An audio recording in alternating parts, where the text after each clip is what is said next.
Today we're going to be talking about Call of Duty Black Ops 2. So Call of Duty Black Ops 2 was personally my second favorite Call of Duty game. I'll talk about my favorite one later because it is an older game than that. However, Call of Duty Black Ops 2 came out in 2012. It originally released for the Wii U, for obviously the PlayStation, the Xbox, and PC on the Microsoft Store, or through the Microsoft company, whichever way you want to go with that. I personally, like I obviously said, really enjoyed this game. I thought it was great. In my opinion, it has two of the best scenes in any Call of Duty campaign.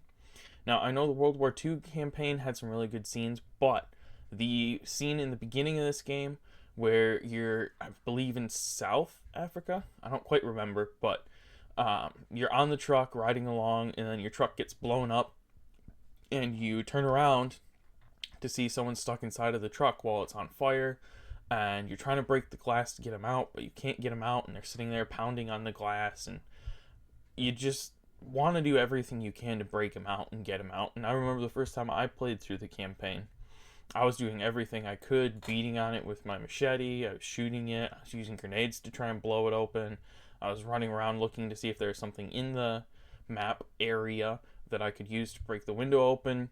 And the cutscene hit again where the guy pulls me out so that I couldn't. Well, that actually happened first, where he pulls you away, but then you can still go back and you can still see the guy in there. And that's when I was trying to break him out. But there's just nothing you can do to get him out. And it's really moving and it's really sad to see, as well as the emotion that you obviously see through your character and through the cutscene. But then also when you find Frank Woods in the shipping container with all the other no longer with us, so to speak, people, and you just see the horrible condition he's in and how sick he is. And then as you continue to go on through that mission, and you help to pull him out, and then to exfil with him, and all the difficulties you went through with Mason and just Woods, and just knowing all the stuff that they've been through. Now, I do think it's important to know that there are several different endings for this game, and I've played it through several different times, so I've forgotten most of the endings. Overall, I like all of the endings. There's some really cool ones where you get like a rockers ending at the end of it, where it's like a rock themed ending. There's a whole bunch of different really cool endings, so I'd go check them out. I don't really want to spoil them. I know the game's 11 years old, but still, if you haven't played it or if you haven't found these endings, it is more than worth going back through playing it again just to get these other endings. So I definitely say that this game is worth getting just for the campaign alone. However, the multiplayer. I absolutely love the guns in this multiplayer. One of my favorite guns in any of the Call of Duty games is in this game. Personally, I really liked one of the sniper rifles in it. I'm not going to say which one because that's just the way I kind of am. I like to keep my preferences kind of a little secret for some things. That's just the way I am. Anyways, the maps on here I really liked. I really liked the map with the church in it because I'm not good at remembering the names of the maps. So there's the map with the church in it, and then there's several other maps like that. The multiplayer maps specifically are really good. They have plenty of room to move around in. They have decent shooting lanes for sniping in some areas, but not too much room where snipers are impossible to take down. Also enough cover that you can get around them. It was a lot of fun to play.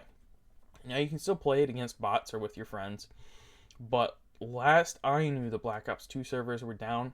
I do know they came back for a while, and I'm not sure if they're still back, but I do know they came back for I think it was a day sometime last year. So they might be back up. I'm not 100% sure, but last I knew, they were down. The zombies, especially, I love playing on here. I loved playing Buried and Transit and Alcatraz and just going through all of these different campaigns, so to speak. They're not quite campaigns, but each one of these maps have their own little story to them that tells you what happened to the characters, why you're here, what's going on, all those different things. Super fun. I love doing it. I love playing the survival. I love playing infected. I love just going through and playing all the different zombies maps. I loved playing with the Mark II ray gun, which I think first came out in this one. I'm not sure, but it was in this game.